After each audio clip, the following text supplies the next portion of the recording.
Hello and welcome to the 3 a.m. Chats podcast. Today you are here with myself, of course, Cody Mortimer. Alongside me, I have Harry Revell and Joe Kelly. Say hello, boys. Hello. Yo. Now, obviously, this is a new podcast, and we're just going to explain a bit about ourselves and who we are and what we do. So let's go to Joe Kelly first. Tell us who you are, a bit about yourself and what you do. Well, I guess you already said I'm Joe, so I can't really say that. Yo guys, I'm Joe. I'm an actor, like we all are. And I'm also a personal trainer / fitness instructor / DIY Instagrammer. Get following. Get following at Jody Kelly. Brilliant. Absolutely amazing. Is that it? Is that all you got? Yeah, what do you mean? What do you want me to say? I like how you're an actor. You're an actor, a PT. You train to be a PT, and you're selling your DIY videos on Instagram. I mean, if you look at me on Instagram, you see the transformation of the room. You'll be fascinated. Although I need to put it in highlights, actually. Yeah, it's very good. Check it out. So moving on to Harry Revell. Have a little go at who you are. My name is Harry Revell, not Revel. It is Revell. Otherwise, my granddad will be very upset. I'm also an actor, like Joe said. Spoilers, we're all actors. We all trained in the same place. And I've got a side project going. I'm also a photographer, trying to make it in the old headshot business. I haven't got anything fun or cool on my Instagram stories like this guy, but there we go. There we go. That is the boys. I guess I should explain a bit about me as well. I'm Cody Mortimer. Hello. I'm also an actor, as Harry has just explained. And yeah, I'm not really doing much, to be honest. In the meantime, I've kind of been looking at doing sports therapy and a lot of the kind of side hustle stuff. But I've not really set up a business like these two. So whoa, you are the figurehead of 3 a.m. Chats right now. Me and Joe have done nothing. Yeah, I'm literally just here. Joe turned up 20 minutes ago. Well, that's not got off to a good start. No. I've just broken the chair, so it's not a good start. Yeah, no, well, I guess that leads me into why this podcast has been created. So one night, I don't know where Joe was. I think Joe was celebrating his dad's birthday, but me and Harry were just on COD, and we were just chatting, and we ended up chatting to about sort of 2:30, and it was very late. And I'd always had the idea of doing a podcast because me, Joe, and Harry always, when we talk, is always a controversial thing happening, or we're quite similar in what we believe in and stuff. So I thought it'd be a good way of having a podcast.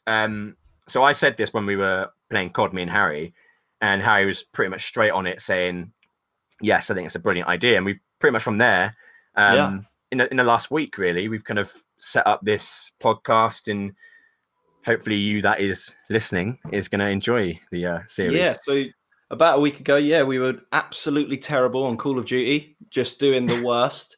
And then because we do badly, we end up just chatting instead of playing the game.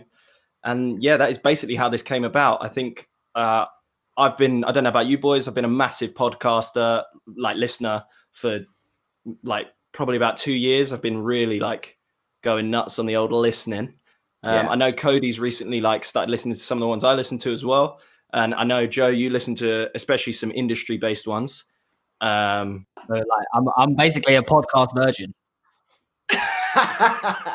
And we are here to take his virginity. All right. Oh, yeah. Chatting the deep. Chatting the deep. Chatting the deep. So, moving on into our main section of the podcast, and what is the chat in the deep this episode? And it is Twitter is the most toxic place on the internet. Now, my idea behind it was, we've all been on Twitter for quite a while, I assume. And I think recently, because of COVID and everything that's happening, people are just inside, and all they can do is basically go on their phones, go online, and sort of be on social media. I think because of that, Twitter has, I think, become quite a hostile place. I mean, I don't know what you guys think. I'll go to you, Harry. What your kind of thoughts on that are? So like hostile in terms of like, as soon as someone says something, there are many people that will jump against them. It's sort of become a place. I mean, we briefly spoke about this before. I think that's why we're bringing it up. Is it's become a place where opinions are so freely shared, it can become more dangerous doing that than, not. Yeah, 100% agree. I think it's and I think what Twitter is as well. It's a place where, I think it's determined quite heavily by your likes. Obviously, everyone's free to have their opinion and do whatever they want, but I think you're so much more likely to agree with, say, an account that's got so much more following, and you might not even agree with their opinion, but just because they've said it, you're like, well, you might be right. I mean, I don't know what you. I don't know what. That's what. Sorry, that's exactly what I was trying to say. Everyone is entitled to their opinion. That's not what I was trying to say. Yeah. But like, Twitter has become a place where, because everyone shares their opinion on there, you'll find people that will either agree with you quicker and oppose you quicker, and then arguments will be generated. And it just doesn't seem like a healthy environment when that thing's going on. If you look at my Twitter, for example, it's mainly dog videos and pictures of Arsenal losing every week. It's nothing to do with many opinions, because I don't want to have that unhealthy environment brought into my personal life. That's just not what I'm about. I disagree. Elaborate, my friend. So I get what you're saying in the sense of like, I get what you mean. Twitter has become a place in the sense of, because obviously everyone's entitled to their own opinion, like you just said, and because obviously freedom of speech, and I think it's quite important for people to speak freely about these things, about a lot of things that have happened, especially recently. And I think, if I'm honest with you, I think Twitter has been a big catalyst for a lot of people. When you look at things like Black Lives Matter movement, I think Twitter's been used very influentially in that sense. Yeah, that's a word, influentially. Definitely. I don't know. No, I agree. But I think so. So I think you are right in the sense of, there are always going to be those people who are just going to argue about anything, and those people exist in life, whether it's on Twitter, on Facebook, or Instagram, or down at Tesco's. Do you know what I mean? There's always going to be those people that are going to be leery. I mean, I got an argument with some elderly man the other day because he weren't wearing a mask, and like he was then moaning at me for wearing a mask. I was like, what's this guy on? But so I don't necessarily agree with it. It's the most toxic place ever. I agree in the sense of, I feel like there are a lot of things that have happened recently with the whole, when you look at like Twitter's been really influential in the sense of Black Lives Matter. And recently the whole, a lot of people have done the shut off for the Jewish community against anti-Semitism. You look at the likes of women looking at change about body positivity. There's so many things, but then I think the thing is that people have then seen these things and gone, oh yeah, do you know what? I'm just gonna moan about anything on Twitter. And it's just like, well, hang on a second, you're just demeaning all those powerful things that are happening by just moaning about menial things. I mean, I saw something on Twitter the other day about someone moaning about a title of a job, something that went about performers calling normal jobs muggle jobs, and I was like, I see what he means, and in all fairness to the person, he went, look, it's not. This may just be me overthinking, but I think that's the whole premise of it. People on Twitter, people then go to like, oh, I need to write a tweet, and it's like they overthink things. And I'm like, it's not that deep. Like sometimes there are jokes, and some things you're always going to offend someone. Like Ricky Gervais says, you're always going to offend someone. Someone's always going to be offended, no matter what you say. But there's a difference between being offended and offending people, and being actively rude and actively racist or homophobic or anti-trans and all these things that are obviously stupidly wrong, and people that are bigoted saying all these things, rather than the people just moaning for the sake of having moan. Just like Cody said, whether it is to get likes or whether it's to just voice that just because they're feeling frustrated about in life, because obviously COVID, with everything going on COVID, people are stuck indoors, not being able to go out and do their jobs. And so people are stuck indoors and they're overthinking things. So I agree in that sense, but I don't agree in the sense of it's the most toxic place, because I think it's been very powerful. It's been a very powerful tool recently for all these movements that have happened. So I will say, social media has been amazing in supporting. And while we're here, we are all in full support for, all of those. Like, everyone is equal. Like, we're not trying to say, I think that's what me and Cody are trying to say, is it's not, we agree with all the movements and that. It's that Twitter in particular seems to embrace the opposition more, because it looks like they seem to seek it out and then create arguments. You get trolls on the internet, like you said, you get them in real life too.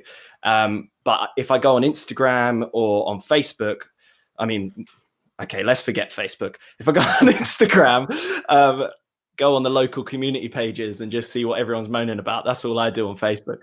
But and that's why I wanted to say, like I said, we're all fully supportive of every movement. What I will say is Instagram is way better because it's images, it's not words. I don't have to read anything. I just take in the image and then I move on. It's so much easier. Why isn't it everywhere? that's the thing of I think because Twitter, it's just written. Also, you can't upload images to it, but it is a thing of it's a very good social media platform for kind of directly getting to someone. You can't do it in the same way publicly on Instagram, because Instagram's not about that. But I do think Twitter has been, that's what they made their platform for originally, was for the opinions to be shared. And how it comes across is a different matter. Like you were saying, Joe, you're allowed to have an opinion, but obviously there's people who are going on there being racist. Like, that's a different story. Like, and those people, that's another topic really, what Twitter can do to sort of stop those people.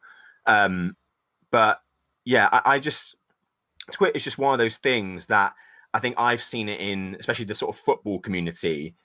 People are, the first thing they do, some of these football fans, is instead of celebrating their team and only caring about them, they say it's a Man United fan. Some very few, because that's the thing, we only ever see the few people because they're the ones that get reacted to. And say it's like the very minuscule amount of Man United fans. Some of them have gone, we just got top 4. They're going to go, oh, Arsenal 8th.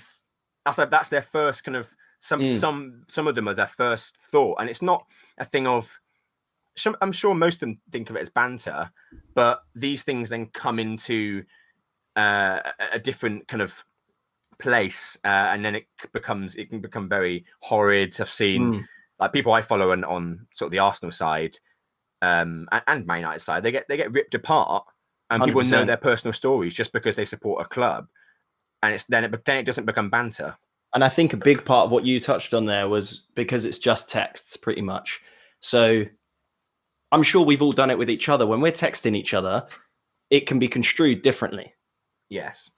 Someone will tweet, say a Man United fan will say exactly that, Arsenal came 8th. And an Arsenal fan could read that and go, oh, he's digging at us. Well, I think that's why we all prefer to, on our group chats or just personally, like, we prefer to do voice messages when we're kind of stuck on a point we need to make, basically, because then where it's coming from. Whereas sometimes when you just write anything, you just write something, it can just, like I said, be interpreted in so many different ways. Yeah, definitely. I think the thing is that you know that straight away from when you start typing, because have you like this stereotypical where you see on like TV and films when they like type a message and then they delete a bit and then they type a bit more and then they delete it, then they delete it again. Like I don't know if like this is just me, but I actually do that because I'm like, no, I can't. That's going to come across really aggressive, or that sounds really aggressive, or so that's why I just voice, if I know, especially if I know the person quite well, I'll just voice them because then I know they know where it's coming from. I'm not being a bit of a dick. I'm just saying what I think, and I'm trying to get my point across that way. And things can always be misinterpreted. But I think the thing is, I know what you mean I do understand where the whole Twitter thing comes from, and but I think if I'm honest with you, I personally think Instagram is more toxic than really Twitter. Yeah, because I think the whole, especially within. And I don't want to say younger girls, because obviously it's younger guys too as well. And I'm someone very vocal about men's mental health. But it's such a thing of that Instagram versus reality thing. You see it everywhere. Yeah, that's true. And I think that's worse. And I think at least on Twitter, they're saying all these things and like, oh yeah, they're voicing all these opinions, whereas and they're talking about real life and their real opinions. And you're getting both sides. And you're getting both sides. And yes, some of it, Twitter needs to be more proactive in the sense of definitely their removal of things. I'm sorry, like when you look at the fact of how long it took them to remove all those Wiley comments, that was disgraceful. And then, but Instagram needs to do the same. But I'm not being but Instagram is the whole reality thing. Like it makes people then think, look at these, like people like, for example, Love Island stars, and you've got to bear in mind 3 people from Love Island have now passed away. That's due to a mental health issue. That's 3 people related to the show, and that's not Love Island's fault. A lot of people say it is. That's not. It's when you look at social media and things like that, the amount of abuse people get. That's the problem. Anyone can sign up to social media. Anyone. And you can, I'm not being funny. I have 3 Instagrams account. I got one from my dog, for Christ's sake. Like, so, and but I didn't the only one I follow. But I didn't have to put do you want to plug that as well? I'll plug that one as well. I thought I'd leave it a bit before I plug that one. Leave a link in the bio. I'll leave all the links to my Instagram in the bio for the podcast. But no, it's the whole thing of like anyone can sign up to social media. When you sign up to social media, you should have to put your address. You should have to put a proof of identification, whether a driving license or a passport, or just a picture of it. And I know people will be like, "Oh yeah, but Data Protection Act." I was like, "Well, then they put something in place for that. That there's a way to secure that from cyber attacks." But I'm not being funny. It's not good enough for anyone to be able to sign up, anyone to be able to message someone like, I don't know, for someone in the social media eye. I'm not being funny, but you hear the amount of abuse that Caroline Flack got messaged on privately on Instagram. Like I think some of it got revealed, and that's not even taking into account the newspapers, and that's a whole other kettle of fish. I think people don't realize they can't see. They don't realize that even when you message these celebrities, like maybe not the mega big ones, but the ones that are still big, they're probably gonna see it. Like they might not like read it, or they might not like it will just come up. It will still somehow. Well, the thing is that they're not big enough. They're not big enough to have a publicist. They'll have publicists, but they won't. They'll still look like, you look at the people like Love Island, like when you look at like Amber Davies and Kem and Chris, and these are all from one season because this is the only season I really watched. But you look at all of those, they handle their own Instagram. So when you think of the amount of abuse that people like that get, and you have to have a certain amount of mental stability to be able to block that out. I mean, we have to have that anyway with performing, which is another kettle of fish in itself. But so I think Twitter has its downfalls, but social media, all of it needs reform. Because like Code said, with the whole footballer thing, you look at the Wilfred Zaha got the thing that was in the news last week. He got racially abused on Instagram. I think it was Instagram? I think it was. I think Well, I think that's the thing. It's anything that's got. So the reason why I think we'll explain. Each time we do one of these podcasts, we're going to bring up a topic that's going to create a huge discussion like this. Me, Cody, or Joe don't believe that Twitter is the most toxic place on earth. The reason we say it is to create this sort of conversation. So if you listen to future podcasts and we've said something extreme, it's not because of that's an opinion. It's just to create a discussion. What I will say is, and I think it's agreeing with what you've just said, Joe, anywhere where people can comment regardless of Twitter, Instagram, in your DMs. Let's not talk about Facebook. Like, as soon as people can comment, you're going to get both positive and negatives. And whilst it is good to see both sides to something, if you're literally getting negatives where they're affecting mental health, that's what I agree with. Social media needs to, and I don't know how they're going to do it. They need to have a way of policing something like that that's better than just having to block each individual account. Because it's going to hire more people. You need to hire more people, create more jobs of people that are constantly on, a team of people that are constantly going through the tweets. And as soon as something gets reported, it gets investigated within an hour. It should be within an hour. If something is reported, it should be investigated. And if it's shown to, and even if it's shown to, and whilst it's being investigated, it should be like, there should be a thing that says, oh, this tweet's been put on hold. It's been investigated. Because even if it's being investigated, it's put on hold, they can always decide, oh no, actually that doesn't breach any rules that we've put in place, and then they allow the tweet to be back out. They don't take it off. It's just put on hold because it's not good enough. It's not good, and that's not people, because people. There's always going to be people out there who are going to want to put you down because it makes themselves feel better. We grew up, I think. Us three grew up in a time where we didn't have it, and it got brought in when we were about 11, 12, 13. And then that's when we grew up with it. Well, you're old, but like,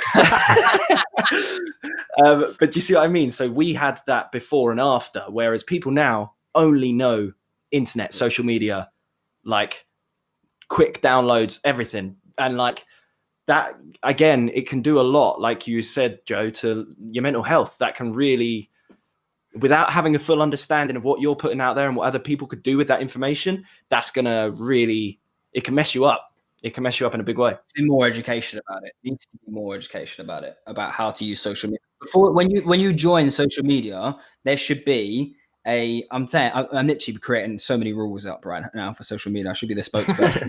Joe for president. Yeah, Joe 2024. Nice. I know, I had to figure it out. Is that your age or?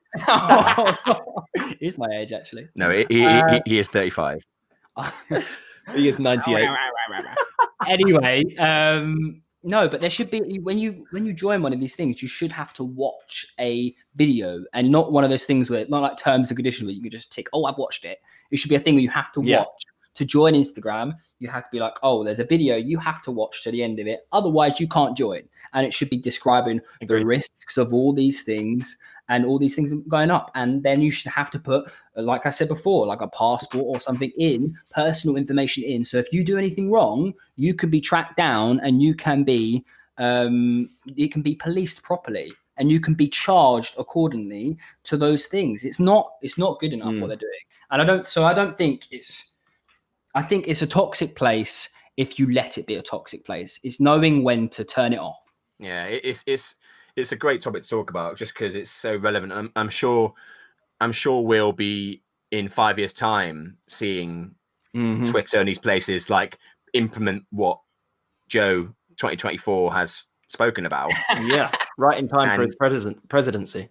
Yeah, it's that thing of I think because we're in the age of things are happening, we're kind of like, oh, why hasn't it been done for us? Like, why are we having to? It's the same with the back to Black Lives Matter movement of like people going, why hasn't this been done before? Like, why have we got to do it? And it's like, it's okay to be the first people to set the example, to set the bar, so that later generations can have those freer worlds, whether it be on social media or in real life in society. It's just one of those things that I hope social media doesn't get to a point of where it is just too much for people's mental health. 'Cause I think we're only seeing it because of where we are now, COVID, like you guys have both already elaborated on. We're all inside. And you're just constantly stuck overthinking about things you wouldn't do in your normal life. We'd all, fingers crossed, have jobs in real life that we would be, like focusing on more than what's on our hand and in our phone. Yeah. Because you've got to think, the phone is essentially an extension of your brain at this point. It is AI, but it's a separate device. So a lot of people can't leave that behind. And now all you've got is that. You're stuck in your house or wherever, and that is all you have. That's, I think very much, that's something to take from this is everyone is stuck in lockdown. So regardless of what's going on, that's going to have an effect on social media. That's why we're seeing much more content from everyone, good and bad.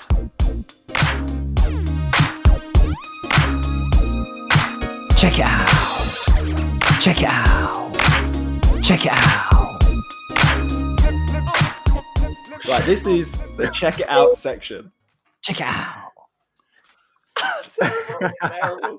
Right, so basically this is where all three of us have been listening to music, podcasts, or actually, no, let's not promote other podcasts just yet, just in case. Music, TV, film, whatever you want, let's share it over. So for me, bit of music for you. I've been listening to a duo called Surfaces Loads. They're a positive tunes, chilled out. You love them. What about you guys? What music are you listening to? I'll jump in. To be honest, like she's not like a new kind of person, but I'm probably gonna pronounce the name wrong. Is it Bernay? Oh yeah, you know the one. No clue. Super Lonely. Absolute tunes.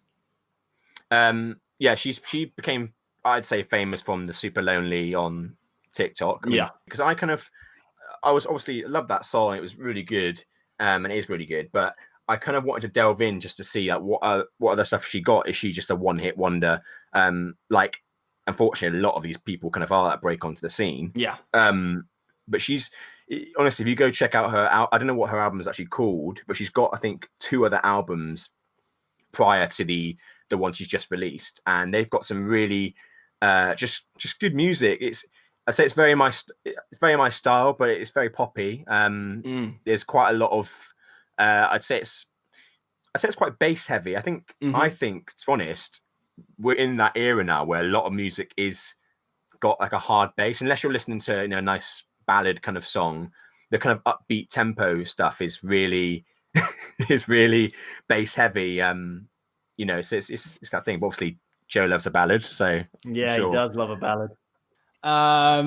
No, I think the boys describe my music taste as breakup music. So I love it. I love a good I'd say lyrical. Oh, there you go. That's put nicely. I remember our friend Aiden. Shout out. Shout out Aiden. I listened to breakup music. He said when he was in my car one day, and I was like, I don't know whether to take that as a compliment or as a negative. So no, something that I came up to me actually this morning was when I was driving was there's an artist called Mary Eckert.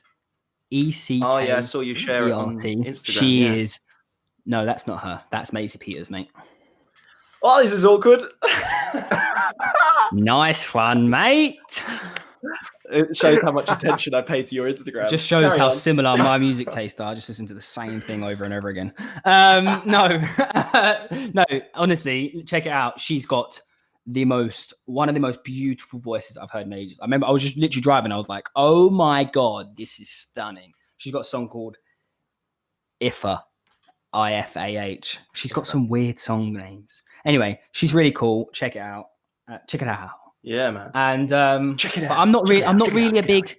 I'm like the boys. I'm not really a big music listener. Like, I know it sounds weird. I like to listen to the radio. I'm a bit of an old man when it comes to that. Like, if I'm doing something, I'll just turn Radio 1 on, and I don't know. It just makes me kind of relaxed and feel comfortable. I think me and Cody are very much playlist heavy people. You guys are. If like you'll chuck on the radio and I'll go, what am I feeling? Chilled out playlist, go.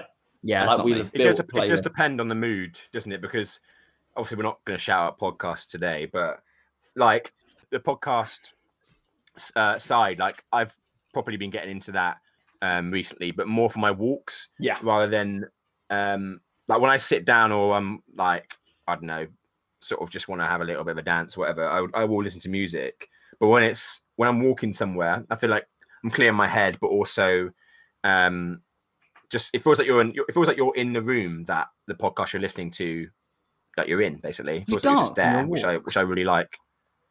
Do you like walking down the street like dancing, you're like, and someone's looking out the window thinking, "What the?"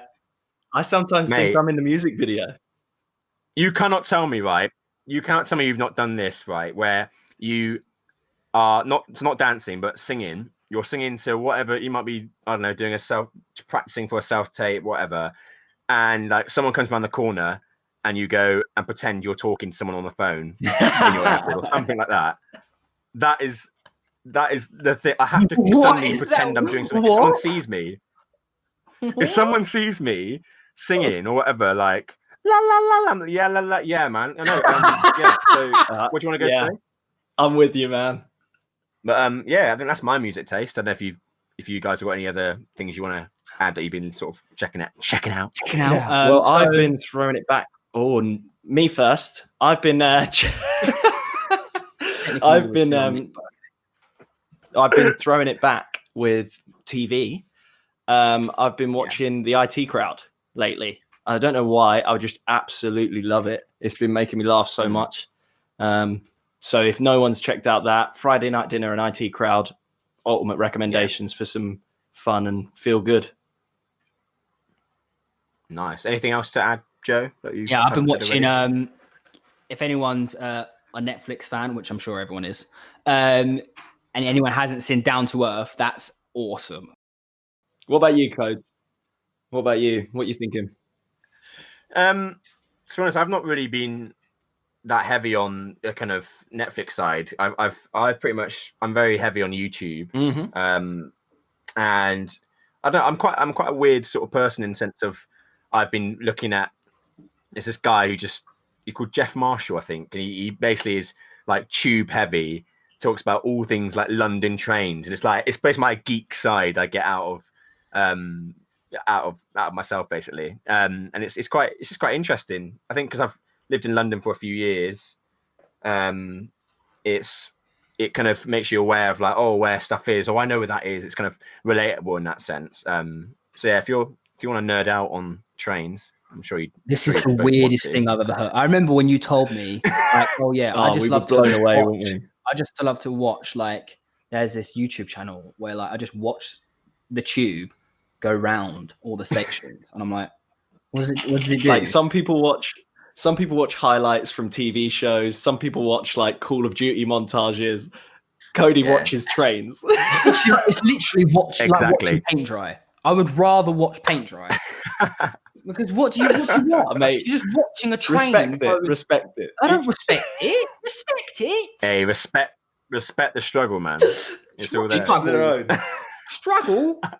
What struggle? I tell you what. Have you seen another? Check it out. Have you seen the girl that plays the piano and she sings like different pop songs, and then her dad who literally comments on everything. He's so good. Mate. It's like because I saw one of the ones she did.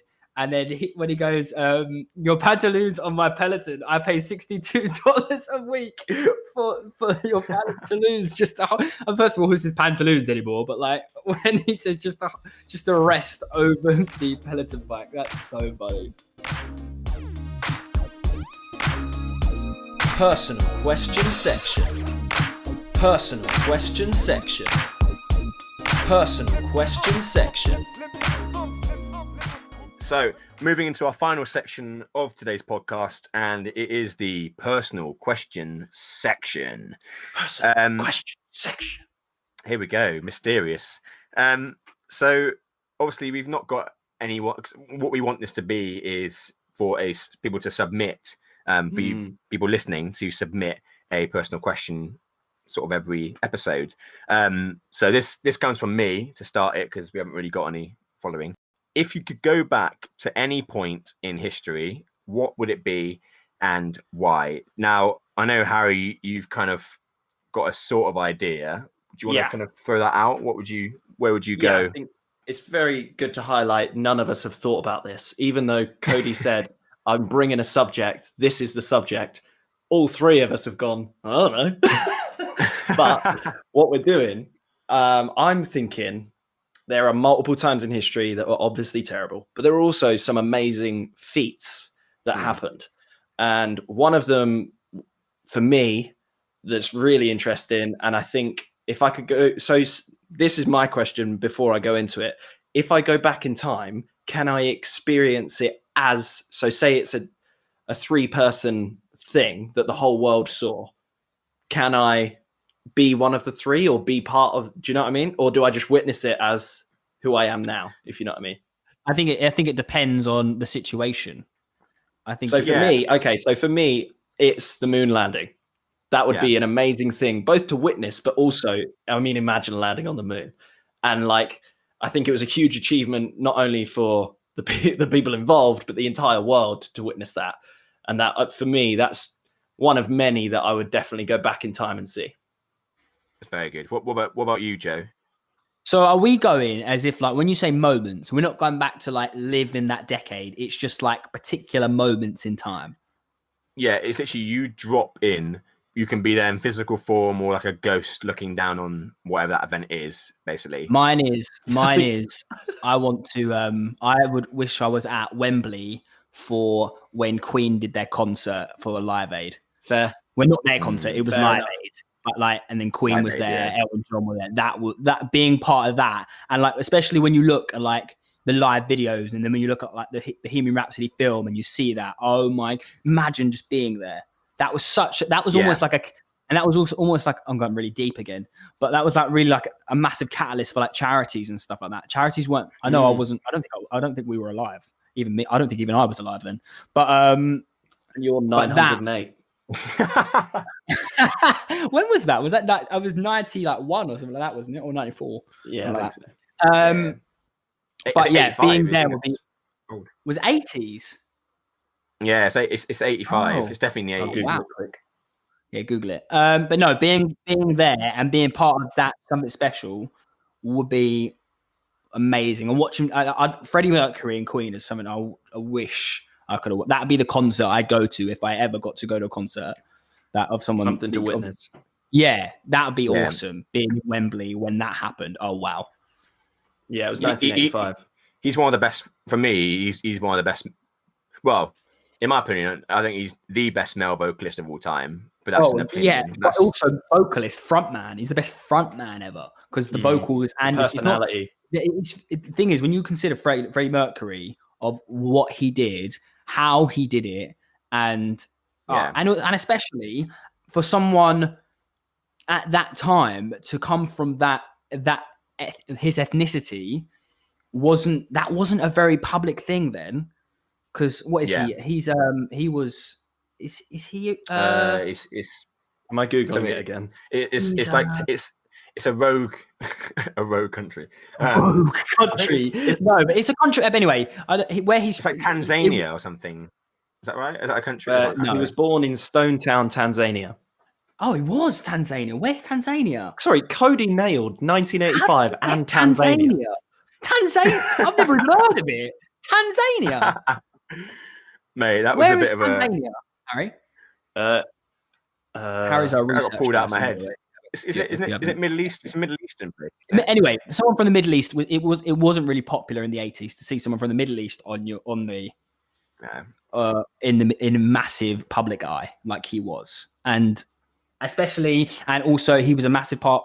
He was just a massive part of the community. When you look at the LGBTQ, when you look at the part of the Middle East's community, when you look at everything, and on top of that, he was probably, like you say, the best male vocalist ever, and on top of it, he was one of the best male performers ever. And then you look at Queen as well, them as a band, I think the best band ever. Yeah. Tanzania is just below Kenya on the map. Oh, really? It's by Kenya. It's Africa. Oh, it's Africa. African. Yeah, that. Oh, wow. I'm just showing a photo of where it is to Joe and Cody. I guess I'll move on to what I... Yeah, go on, Codes. What are you thinking? I got a few, I think there's quite a few that are quite interesting. Oh. I'd love to be... Can I guess one? Go on, mate. I thought you were going to say, as soon as you posed this question, I thought you would say witnessing the World Cup win. No, that's not even one of my things. It's not even on there. No, I fair enough. I had a few ones. Like, I would love to have just been not there, but in like a spirit to sort of witness the peak of the plague in London, just to actually see what it was like. Okay. That's just not see where I thought this was going. It's dark. It's dark. I would like. I don't know. I would like to see like what it was actually like. Yeah, the plague. I picked from Live Aid. Harry picked moon landing. the moon landing, and you picked the plague. What is wrong with you? The plague. This isn't my like actual. It's not the one I'm choosing, but I was like, there's a few ideas in my head. I was like, I know what you're saying, like to witness it and to like wow, look at this. Yeah, this is like London burning in the that 1600s. Mate, you are going to hell. I want to see someone. I want to see a load of people die. Is what you've just said effectively. I want to go back to time and see a load of people cough and die. Just a little insight into Cody's mind there. I just want to see what it was like walking through the streets. Mate, I just love London. No, it's well, apparently I hate it. It's that or what was the other thing I was thinking of?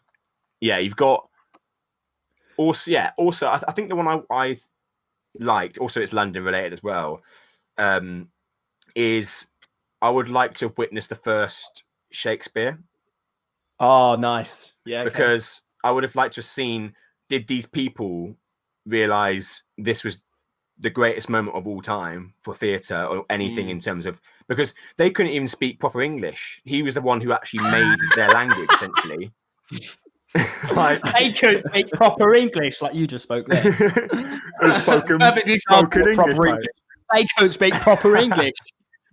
They don't do English or nothing. They don't do English. They don't. But you know what I mean? It'd be cool, just sort of. I mean, to be fair, like I've not ever watched a Shakespeare. No, so that would be about. What was the first Shakespeare? Harry's on it. I should know that. But that would have been amazing. I agree. It's almost one of those things of like not knowing. Are you gonna like at the time? Are you gonna be on like the precipice of something amazing? That's what I like about him, though, is that he's set that for people who create stuff now. Is he was writing about what was current, or the people that are living at that time remember of Henry VI. Because I'm sure, by that point, you got Henry VIII would have been either there or would have been coming. And it's just, that's what you see people in theatre do now. Like they talk about whether they're doing it in the way they write the music or the way they speak and do stuff. It's the ones that are doing the new theatre are putting that to work, essentially, which I just think's a great correlation. When you think about it, like you say, he started the whole using art as in theatre to hold like a mirror up to society and go like, this is what it's like. So people will actually stand back and go, oh, really? Even though that it's happening right in front of them, they just don't realize it. Yeah, I agree. I think, well, to be fair, a lot of people say that he didn't write it. Oh yeah. It's controversial, isn't it? Like that you get the conspiracy saying that like it was a woman that wrote it. I've seen a couple of those like that. It was his I don't know. It was someone that was related to him, not like as in blood related, but linked to him wrote it, and then he just claimed it because at the times a woman wouldn't get the publicity that he would. I think. Well, that's like one of the conspiracies. I mean, to be fair, you don't know. The thing is, with those conspiracies, you never know, though, do you? And you're never gonna know. Yeah, if I was there, I'd just, hey, well, mate, Cody will find out. Cody will go find out. I find out detective that is on the inside. Literally there, dropping it. I think that's a pretty good way to end the podcast for today. Thank you, boys, for joining me as ever. I say me, it's ours, so it's not mine. No worries, Cody. Just take it away from me and Joe. That's fine. This will be obviously the first episode of the podcast that we do as a series. I'm not sure when the next one will be uploaded, but I think we're aiming to do it every probably 2 weeks. It might be quicker than that because we're in COVID, but as a future reference, it might be a longer period apart because hopefully we'll be doing stuff in real life. But yeah, thank you guys again for joining. Obviously, you, the listener, please check us out. You can tag yourself if you want, guys. I'm Cody_Mortimer on Instagram. We've got yes, mate. Harry_Ravel_actor on Instagram. At Jodie Kelly. Just reinforcing. No, don't listen to Jodie Kelly. or if anyone's interested in personal training, at JDK_trainer. Or if anyone wants to follow the dogs, at Harry Kelly. Follow that one. Highly recommend. If you want to follow us, our podcast sort of page is on Instagram. That is the 3 a.m. podcast. Oh no, it's not called that. It's called 3 a.m. Chats podcast. Helps if the person that set it up knows what it is. Yeah, it helps if I actually knew what it was. And yes, this is what I was going to say. For the next personal question section, please email with a suggestion that you want us to talk about for the next podcast. And that email is the 3 a.m. chats podcast @gmail.com. Wait, do we have I will email? also. Yeah, dude. Me and Cody have been grafting while you've been away. You have an email. We got email, Instagram, adverts. I was like playing along with that. I was like, yeah, we definitely don't email us. We don't have any email. We have an email. Serious. My bad. By the way, if people want to email in and they want to stay anonymous, that's absolutely fine. Just put that in the email and we'll keep you anonymous. Cool. Tell us stories, give us submissions, tell us what we've done wrong, what we could do right. Just, don't go crazy on it. All right. Thank you for listening, and we will catch you soon. Peace. Bye.